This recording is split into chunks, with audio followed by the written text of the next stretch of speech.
Hey guys, JT here with TPSP. So we're out in our little section of the woods today, and we're gonna try to see how the Glock Entrenching tool right here gets through about an inch of ice. So we're gonna try a couple different ways. We're gonna try plunging it straight through.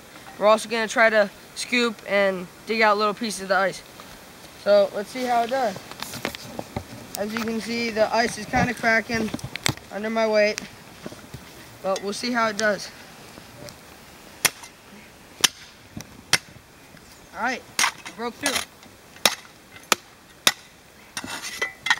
So, the creek isn't that thick or deep, but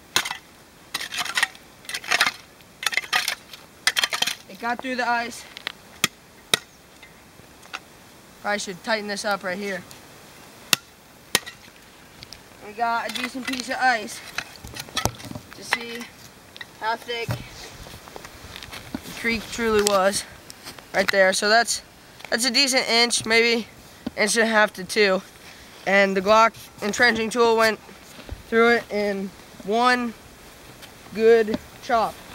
So that just kind of illustrates the power of this thing and how good it is in the field.